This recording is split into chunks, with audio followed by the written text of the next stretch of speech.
Next है आपका insert मेनू। Insert मेनू के अंदर क्या होता है, सबसे पहले दिया होता है आपको पेज ब्रेक, ठीक है ना।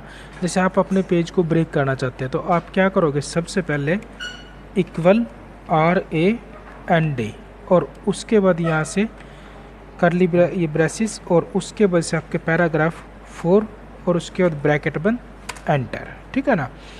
तो यहाँ पे क्या करोगे आप, इंसर्ट में जाके पहले आपने पेज नंबर पे क्लिक करना है, ठीक है ना। यहाँ पे क्या होता है आपका, पेज नंबर के अंदर से आपने हेडर पे क्लिक किया। हेडर होता है आपको ऊपर की तरफ, देखो ये चीज़ शो करा देगा, ठीक है ना। और आपको जो पेज का नंबर है वो अलाइनमेंट कैसे करना है आपने, सेंटर, ठीक है ना। और उसके बाद फॉर्मेट पे क्लिक करोगे, जो आपका फ़ॉन्ट स्टाइल है, जैसे आपको यह फॉर्मेट पे क्लिक करोगे और नंबरिंग का जो भी आपको स्टाइल चाहिए ये शो कराएगा। तो इसके बाद ओके और इसके बाद ओके प्रेस करना है आपने, तो ये देखो आपको नंबरिंग शो कराएगा। फिर आप कहीं पे भी आप अपने माउस से क्लिक करोगे, आपने क्या करना, इंसर्ट पे जाके पेज ब्रेक ये दिया होता है, ठीक है ना। जैसे भी आप यहाँ पे पेज ब्रेक पे क्लिक करोगे और इसको ओके करोगे तो यहाँ से आपका मैटर ब्रेक होके तो नेक्स्ट पेज पे शो कराएगा। देखो ये आपका सेकंड पेज आ चुका है और ये आपका फर्स्ट पेज जहाँ से आपका मैटर ब्रेक हुआ है। इसके बाद Ctrl+Z वापस। नेक्स्ट होता है आपका इंसर्ट में जाके पेज ब्रेक तो कॉलम ब्रेक। तो कॉलम ब्रेक को करने के लिए आप क्या करोगे, सबसे पहले आप अपने मैटर के लास्ट में क्लिक करोगे और आपने क्या करना, फॉर्मेट पे जाके और यहाँ पे कॉलम पे क्लिक करोगे। यहाँ से जो भी आपको कॉलम चाहिए, आपको 2 लाइन बिटवीन पे क्लिक करोगे तो दोनों कॉलम के बीच में एक लाइन इनिशलाइज कराएगा और उसके बाद ओके करोगे तो ये देखो ये आपका जो पेज है ना कॉलम में डिवाइड हो चुका है, फर्स्ट कॉलम सेकंड कॉलम। इसके बाद कहीं पे भी आप अपने मैटर पे क्लिक करो और उसके बाद आपने क्या करना, इंसर्ट पे जाके पेज ब्रेक और उसके बाद कॉलम ब्रेक, तो वहीं से जो आपका मैटर ब्रेक होके नेक्स्ट कॉलम पे शो करा देगा, ठीक है ना। नेक्स्ट होता है आपका Ctrl+Z वापस। नेक्स्ट होता है आपका इंसर्ट में जाके पेज ब्रेक, तो ये होता है आपका टेक्स्ट रैपिंग। तो टेक्स्ट रैपिंग ब्रेक क्या होता है कि ये आपका एक एंटर की तरह काम करता है। जैसे यहाँ पे क्लिक करोगे, इंसर्ट पे जाके ब्रेक पे क्लिक करोगे और यहाँ से टेक्स्ट रैपिंग और वहीं से टेक्स्ट रैप होके नेक्स्ट लाइन में शो कराएगा। नेक्स्ट होता है आपका इंसर्ट में जाके पेज ब्रेक और उसके बाद आपको दिया होता है आपको नेक्स्ट पेज। तो नेक्स्ट पेज जहाँ पे भी आपका कर्सर होगा वो नेक्स्ट पेज पे डाटा को मूव करा देगा। यदि आपका नेक्स्ट पेज पे डाटा है वो उससे अगले पेज पे मूव हो जाता है। तो सबसे पहले यहाँ पे नेक्स्ट पेज और इसको ओके करोगे तो ये आएगा। यदि पेज 2 पे डाटा होता तो उसका डाटा पेज 3 पे ट्रांसफ़र हो जाता है आपका। नेक्स्ट Ctrl+Z वापस। इसके बाद इंसर्ट पे क्लिक करोगे आप, यहीं पे पेज ब्रेक में दिया होता है आपको कंटिन्यू कितनी line wise line, step by step आप जाते हो ना लिखते हुए, तो कंटिन्यू पे क्लिक करना और उसके बाद इसको ओके कर दो। देखो फर्स्ट टाइम में तो ये गया नहीं है, तो दोबारा इंसर्ट पे जाके पेज ब्रेक तो कंटिन्यूज पे क्लिक करोगे और उसके बाद ओके। तो देखो स्टेप बाय स्टेप यानी कि लाइन वाइज लाइन ये नेक्स्ट पेज पे जाएगा आपका। जब पूरा पेज कंप्लीट हो जाएगा उसके बाद ये आपका डाटा नेक्स्ट पेज पे जाएगा। अब इसके बाद ये होता है आपको इवन और ओड। जैसे आपने यहाँ पे कर्सर रखा तो इंसर्ट पे जाके पेज ब्रेक, जैसे मेरा अभी किस पे, ओड पेज पे है, क्योंकि ओड पेज कहते हैं जो आपके 2 से पूरे भाग नहीं होते जिनका रिमाइंडर बचता है। तो मैंने जैसे ओड पे क्लिक किया और उसके बाद ओके, तो ये देखो आपका देखो पेज 3 पे, 3 के बाद ये 6 पे जाएगा। और यदि आप यहाँ से Ctrl+Z करोगे वापस, यदि आप यहाँ पे कर्सर रखते हो, अभी आप ओड पेज पे है तो आपने क्या किया, इंसर्ट पे जाके यहाँ से पेज ब्रेक और उसके बाद इवन पेज कहते हैं जो 2 से पूरे भाग होते हैं, यानी कि 1 के बाद 2 और 2 के बाद ये किस पे जाएगा, 4 पे। तो इंसर्ट पे जाके पेज ब्रेक और उसके बाद यहीं पे दिया होता है आपको odd page, sorry even page, तो ये 2 के बाद देखो 4। इसके बाद Ctrl+Z वापस ये आएगा। नेक्स्ट होता है इंसर्ट में जाके डेट एंड टाइम। तो जैसे आप अपने डॉक्यूमेंट के अंदर डेट और टाइम इनिशियलाइज कराना चाहते हैं तो डेट टाइम ये आ जाएगा। जहाँ पे भी आपका कर्सर रखा होगा वहीं पे आपकी डेट टाइम शो कराएगा। दोबारा इंसर्ट पे जाना आपने ऑटो टैक्स, ये कहते हैं जो आपके पहले से बने बनाए टैक्स होते हैं, ठीक है ना। जैसे आपने मेलिंग में क्लिक किया तो यहाँ से कोई भी जैसे आपका लेटर पर्सनल है या इन पर्सनल है तो ये देखो ये चीज़ शो करा देगा आपको। या फिर यहाँ पे एंटर करोगे, दोबारा इंसर्ट पे जाके यहाँ से ऑटो टैक्स और उसके बाद से यहाँ से नॉर्मल या फिर आप रेफरेंस पे क्लिक करोगे ये आ जाएगा। तो ये आपका देखो रेफरेंस ये दिखा देगा। नेक्स्ट होता है आपका इंसर्ट पे क्लिक करोगे फील्ड। फील्ड क्या होता है, जो ये आपका पूरा मेनू बार होता है ना वो सारा फील्ड में दिया होता है। जैसे डे टाइम आप वहाँ से कर रहे थे तो डे टाइम यहाँ से भी आप इनिशियलाइज कर सकते हो, और उसके बाद जिस पे भी आप क्लिक करोगे ओके करोगे तो वो डेट एंड टाइम आपके डॉक्यूमेंट के अंदर शो कराएगा। इसके बाद नेक्स्ट होता है आपका इंसर्ट पे क्लिक करोगे, यहीं पे दिया होता है आपको सिंबल। जैसे आपने अपने मैटर के आगे अपने डाटा के आगे कोई भी सिंबल लगाना है तो जैसे आप यहाँ पे क्लिक करोगे और इसको इंसर्ट कर दो तो ये देखो सिंबल आ जाएगा। ये तो है नहीं कि हर बार आप सिंबल में जाके सिंबल लगाओगे, तो आपने क्या करना है यहाँ पे शॉर्टकट की पे क्लिक करोगे और उसके बाद कीबोर्ड से कंट्रोल Q प्रेस कर दो और उसके बाद असाइन पे क्लिक करना है आपने, और उसके बाद यहाँ पे क्या करोगे क्लोज और उसके बाद क्लोज। तो जैसे आपको यहाँ पे कोई भी सिंबल चाहिए तो आप कीबोर्ड से कंट्रोल Q प्रेस कर दो। जैसे आप कंट्रोल Q प्रेस करोगे तो वो सिंबल आपके जहाँ पे भी कर्सर होगा वहाँ पे शो कराएगा। तो जैसे यहाँ पे क्लिक किया कंट्रोल Q ये आएगा आपका। नेक्स्ट होता है आपका इंसर्ट पे क्लिक करना आपने कमेंट। जैसे आप अपने डॉक्यूमेंट पे कोई भी कमेंट शो कराना चाहते हो तो इंसर्ट पे जाके कमेंट पे क्लिक करोगे तो ये कमेंट आएगी आपकी। तो आपने क्या करना चाहिए, ये कमेंट आ चुकी है तो यहाँ पे जो भी आपने कमेंट डालनी है तो ये डाल सकते हो। तो इसके बाद ये कमेंट का एक टूल बार आता है। इसके अलावा कहीं पे भी आपको कोई कमेंट शो करानी है तो आप इसको शो करा सकते हो, एंटर करोगे तो ये शो कराएगा। नेक्स्ट होता है आपका प्रीवियस से बैक, नेक्स्ट से नेक्स्ट कमेंट शो कराएगा। इसके बाद यदि आप किसी भी कमेंट को डिलीट करना चाहते हो तो डिलीट ऑल पे क्लिक कर दो तो डिलीट हो जाती है आपके।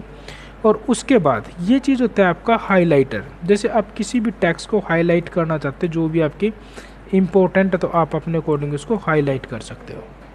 और ये चीज़ होती है आपकी ट्रैक चेंज। यदि आपके मैटर में कोई चेंज करता है तो वो चेंजेस आपके हाईलाइट हो जाते हैं। ये चीज़ प्रीवियस से देखो बैक ये आएगा ये चीज़, तो इसको ओके कर दो। यदि आप किसी उसको चेंज को एक्सेप्ट करना चाहते हो तो एक्सेप्ट हो जाएगा। और यदि आप reject all change in document तो यहाँ पे reject all change in document तो रिजेक्ट हो जाएंगे। इसके बाद यदि आप इस पर क्लिक करते हो दोबारा से ट्रैक चेंज पे तो अब आपके मैटर में कोई चीज़ हाईलाइट नहीं होगी, ठीक है। इसके बाद इसको कर दो क्लोज।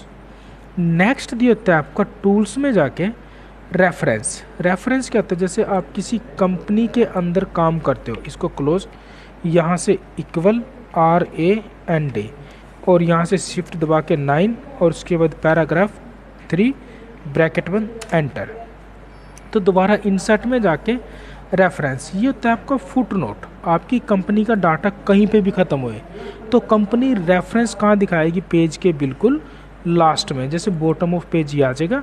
और उसके बाद सिंबल पे क्लिक करोगे, जो भी आपको सिंबल चाहिए तो इसको ओके और इसको इंसर्ट कर दो तो ये आएगा। आपकी कंपनी का डाटा कहाँ पे ख़त्म हुआ है, यहाँ पे, और रेफरेंस कहाँ पे दिया होता है, यहाँ पे। जैसे बोलते हैं ना तम्बाकू चबाना स्वास्थ्य के लिए हानिकारक है, वो कंपनी रेफरेंस देती है। ऐसे ही होता है आपका इंसर्ट में जाके रेफरेंस और उसके बाद यहाँ पे क्या दिया होता है आपको फुट नोट और उसके बाद एंड नोट, ठीक है ना। और यहाँ पे यदि सिंबल चाहते सिंबल उठा सकते हो, और यदि यहाँ से आपको कोई भी नंबरिंग या फिर आपको कोई साइन चाहिए तो क्लिक करोगे तो ये आ जाता है। एंड नोट होता है साथ के साथ शो कराएगा। इसके बाद इसको सिलेक्ट करना है, इसको कर दो डिलीट।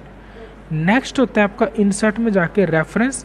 ये चीज़ होती है आपकी कैप्शन। कैप्शन क्या होता है, जैसे आप किसी चीज़ की जनरेशन को सेट करते हो, जैसे कंप्यूटर की फर्स्ट जनरेशन क्या थी, सेकंड में क्या इम्प्लीमेंट हुआ, तो आप क्या करोगे इंसर्ट में जाके रेफरेंस, यहाँ से कैप्शन, तो आपने यहाँ पे न्यू लेबल पे क्लिक करना है और उसके बाद COM यहाँ पे क्लिक करोगे ये चीज़, और इसको ओके करके यहाँ से देखो 1 ये आएगा। नेक्स्ट आप यहाँ पे क्लिक करोगे एंटर। अब बार बार आपको कैप्शन में जाने की ज़रूरत नहीं है, तो आपने यहाँ से कैप्शन पे क्लिक करोगे ओके कर दो तो 2, यानी कि एक बार इनिशियलाइज कर दिया ना तो आपको ये ऑटोमेटिक चेंज होता चला जाएगा। तो यहाँ पे क्लिक करोगे 3 ये आ जाएगा। अब यहीं पे दिया होता है आपको क्रॉस रेफरेंस, एक हेडिंग को दूसरी हेडिंग के साथ जोड़ना। तो इसमें क्या होता है, जो आपने कैप्शन बनाया है तो आप अलग से हेडिंग बना लो, या फिर आप सीधा कैप्शन को यहाँ पे जाके हेडिंग पे कन्वर्ट करोगे फॉर्मेटिंग बार में जाके, दोबारा से फिर आप फॉर्मेटिंग बार में जाके हेडिंग पे ये कन्वर्ट हो जाएगा, और इसको यहाँ पे क्लिक करोगे तो ये चीज़ देखो आपकी कन्वर्ट ये हो जाएगी हेडिंग में।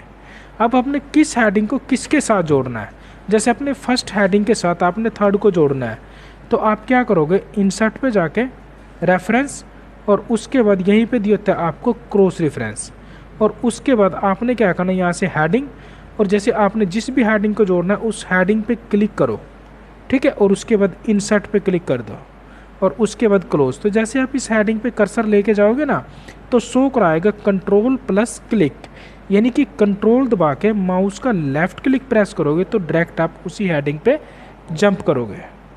नेक्स्ट होता है आपका एंटर, इंसर्ट में जाके रेफरेंस, और ये चीज़ होती है इंडेक्स एंड टेबल। तो यहाँ से टेबल टू कंटेंट पे क्लिक करना है, जो आपने हेडिंग बनाई हुई है यहाँ से हेडिंग की लाइन, तो वो हेडिंग एक जगह पे इकट्ठी हो जाती है। तो जैसे आप यहाँ पे कर्सर लेके जाओगे ना, कंट्रोल दबा के क्लिक, तो ये आ जाएगा, ठीक है। हाँ, तो इसके बाद इंसर्ट पे क्लिक करना, आपने पिक्चर कराया हुआ है मैं ये सारा ड्राइंग टूल बॉक्स में आपको करा चुका हूँ। जैसे आप क्लिप आर्ट पे क्लिक करोगे तो यहाँ पे आप कंप्यूटर लिखो और यहाँ से गो पे क्लिक कर दो, तो जैसे ये है तो यहाँ से आप कोई भी पिक्चर वगैरह लेके आ सकते हो, ये आ जाएगा। नेक्स्ट इसको क्लोज करोगे, नो, इसके बाद डिलीट। नेक्स्ट क्या होता है, इंसर्ट में जाके पिक्चर में जाके फ्रॉम फाइल, जैसे आपने अपनी ड्राइव में कोई भी वॉलपेपर वगैरह शो कराए हुए हैं या फिर इंस्टॉल किए हुए हैं, तो उनको आप अपने डॉक्यूमेंट में लेके आना चाहते हैं, तो my computer local disk D open. जैसे आपको यहाँ पे देखो RAKGIF इमेज दी हुई है, तो इस फोल्डर को आप ओपन करोगे और यहाँ पे व्यू पे जाके थंबनेल्स पे क्लिक कर दो, और उसके बाद जो भी आपको वॉलपेपर चूज़ करोगे और उसको इंसर्ट करोगे तो वो वॉलपेपर आपके डॉक्यूमेंट में इनिशियलाइज हो जाता है, ठीक है ना। अब इसके बाद डिलीट, इसके बाद इंसर्ट पे क्लिक करना, पिक्चर, यहाँ से फ्रॉम स्कैनर और कैमरा, यदि आपके कंप्यूटर से स्कैनर और कैमरा जुड़े होंगे तभी चलेगी है। यहीं पे दिया होता है न्यू ड्राइंग एरिया, तो जैसे आप क्लिक करोगे एक ड्राइंग एरिया आ जाता है। इस ड्राइंग एरिया के अंदर जो भी आप क्रिएट करोगे आप अपने अकॉर्डिंग उसको रोटेट करा सकते हो। कैसे, जैसे इंसर्ट पे क्लिक किया पिक्चर, तो यहाँ पे आपको कोई भी शेप्स वगैरह, देखो यहाँ से ये शेप्स शो कराएगा, तो जैसे आप क्लिक करोगे ये आ चुकी है। देखो आप इसको मूव करा सकते हो ऐसे, यदि इस शेप के अंदर आप किसी भी इंसर्ट वर्ड आर्ट को मूव कराना चाहते हो, इस शेप के बाहर नहीं मूव होएगा वो, तो आप पिक्चर पे जाके क्लिक करना है और यहाँ से क्लिक करोगे कोई भी टेक्स्ट वगैरह, तो जैसे आपने यहाँ पे क्लिक किया एंटर, आप अपने अकॉर्डिंग क्रिएट करना चाहते हो तो क्रिएट भी कर सकते हो। देखो ये आ चुका है, इसको क्लोज करोगे और यहाँ से देखो इसको शॉर्ट, ये आ गया ना। देखो इस टेक्स्ट को आप अपने अकॉर्डिंग मूव करा सकते हो और इस शेप्स के अंदर इनिशियलाइज कर सकते हो, ठीक है। नेक्स्ट होता है आपका इंसर्ट पे क्लिक करना है अपने पिक्चर ऑर्गेनाइजेशन चार्ट, वैसे मैं आपको ये करा चुका हूँ यहाँ पे। जैसे चार्ट पे क्लिक करोगे ये आ जाएगा, कराया ना मैंने, जैसे यहाँ से कंप्यूटर, ठीक है, और उसके बाद आपने क्या करना है यहाँ से इनपुट, ये आ जाएंगे, और उसके बाद प्रोसेसिंग, और उसके बाद क्या था आपका आउटपुट। जो भी आपने कोई शेप इंसर्ट करनी है तो ये कर सकते हो। देखो नेक्स्ट क्या होता है, इसको क्लिक करोगे, इसको कर दो डिलीट, और इसको क्लिक करना है अपने डिलीट। नेक्स्ट क्या होता है, इंसर्ट में जाके चार्ट, ये आपको एक चार्ट शो कराएगा, तो यहाँ पे जो भी आप चार्ट इनिशियलाइज करोगे नेम, ठीक है, और उसके बाद SS, उसके बाद SCI, ठीक है, और उसके बाद MATH, और उसके बाद ENG। तो ये देखो ये सारी की सारी चीज़ें ये आ चुकी है आपके, ठीक है ना। तो क्लिक करोगे ये आ जाएगा। यदि स्टूडेंट्स नेम तो यहाँ से ASD, तो ये आ चुके हैं देखो, ठीक है ना। यहाँ पे जो भी आपको वैल्यू वगैरह आप चेंज करोगे उसी अकॉर्डिंग आपका चार्ट इंक्रीज होता चला जाएगा, ठीक है। इसके बाद इसके आउटसाइड ये आ जाएगा, ठीक है। नेक्स्ट इसको क्लिक करोगे डिलीट, और उसके बाद इंसर्ट में दिया होता है आपको डायग्राम, जो मैंने अभी कराया था ये चीज़, ठीक है ना। टेक्स्ट बॉक्स ये होता है, जैसे आप कोई भी जैसे टेक्स्ट बॉक्स क्रिएट करके इसके अंदर जो मैंने आपको एडवर्टाइजमेंट बनाना बताई थी ना, तो वो एडवर्टाइजमेंट आप क्रिएट कर सकते हो। ठीक है, इसमें कोई भी टेक्स्ट वगैरह आप राइट कर सकते हो। दोबारा इंसर्ट पे क्लिक करना है। इंसर्ट फाइल, जैसे अपने किसी फाइल का डाटा इंसर्ट करना है तो आप इंसर्ट फाइल पे क्लिक करोगे ये चीज़, और उसके बाद डेस्कटॉप जो भी आप फाइल सिलेक्ट करते हो इसको इंसर्ट कर दो। तो यहाँ से यदि पासवर्ड दिखाता है 1, ओके, तो उस फाइल का डाटा देखो यहाँ पे शो करा दे। यदि हो गया तो शो कराएगा, ये डाटा आ चुका है, ये देखो। ठीक है, Ctrl+Z वापस। नेक्स्ट होता है आपका इंसर्ट में जाके ऑब्जेक्ट। ये मैं आपको करा चुका हूँ वर्ड पैड के अंदर। जो काम आप अपने डॉक्यूमेंट में नहीं कर सकते उसे किसी दूसरे डॉक्यूमेंट से अपने डॉक्यूमेंट में लेके आना। तो bitmap image, display icon, okay. अब यहाँ से पेंट को, यहाँ से इसकी सीट को इंक्रीज करोगे और उसके बाद टेक्स्ट पे क्लिक कर दो, ये आएगा। तो जैसे आपने यहाँ पे लिखा सार्थक SAARTHAK, तो यहाँ पे कोई भी कलर वगैरह, और उसके बाद इरेजर पे क्लिक करोगे Ctrl+, ये चीज़, और उसके बाद यहाँ पे राइट क्लिक करोगे और यहाँ से राइट क्लिक दबा के चला दो। ये काम आप कहीं और नहीं कर सकते सिवाय पेंट के, कि इस पे यहाँ पे क्लिक करोगे और उसके बाद यहाँ से Ctrl+C कॉपी, और इसके बाद मिनिमाइज, और उसके बाद कंट्रोल दबा के V पेस्ट, कि जो आपने काम पेंट में किया था उस काम को यहाँ पे लेके आ सकते हो। इसमें कुछ भी एडिटिंग करनी तो डबल क्लिक करोगे या फिर राइट क्लिक करके यहाँ से इसको ओपन कर लो। ओपन नहीं आएगा यहाँ पे, बस ये आएगा इसमें। इसके बाद इंसर्ट पे क्लिक करना आपने, इसको डिलीट। नेक्स्ट इंसर्ट पे क्लिक करना है। नेक्स्ट होता है बुकमार्क। बुकमार्क होता है जैसे आप किसी बुक को रीड करते हैं, हम वहाँ पे मार्क लगा देते हैं। ऐसे ही जैसे आप कंप्यूटर पे किसी चीज़ को रीड कर रहे हैं तो हम उस पर क्या करते हैं, किसी नाम से इनिशियलाइज कर देते हैं, यहाँ से बुकमार्क, और उसके बाद यहाँ से क्याऊ, और इसको ऐड कर दो। अब जैसे मैं यहाँ पे हूँ, मेरे को देखना मैंने कहाँ तक बुक को रीड किया था। इंसर्ट पे जाके बुकमार्क, तो यहाँ से क्याऊ पे जाके गो टू, तो ये देखो रीड कर देगी, यहाँ तक आपने रीड किया था। और यदि आप इसको डिलीट करना चाहते हो तो डिलीट करोगे, तो क्लोज, तो अब कोई मार्क नहीं रहा आपके उसमें। नेक्स्ट होता है आपका हाइपरलिंक। जैसे आप अपनी किसी भी फाइल के साथ किसी दूसरी फाइल को जोड़ना चाहते हो तो ये होता है आपका हाइपरलिंक। और उसके बाद जो भी आपने फाइल जोड़नी है तो यहाँ से आप वो चीज़ सिलेक्ट करोगे। ये जैसे आपने किसको, लोकल डिस्क डी को जोड़ना, तो इस पर क्लिक करो, ओके, तो ये आपको लिंक शो कराएगा। जैसे आप इस पर कर्सर लेके जाओगे तो कंट्रोल दबा के क्लिक, और उसके बाद यस, तो यस को देखो फाइंड कर देता है, उस चीज़ को ओपन कर देता है। तो इसको क्लोज, नो। तो ये आपका इंसर्ट मेन्यू कंप्लीट हो चुका है, ये करोगे सारा। इसके बाद क्लोज, और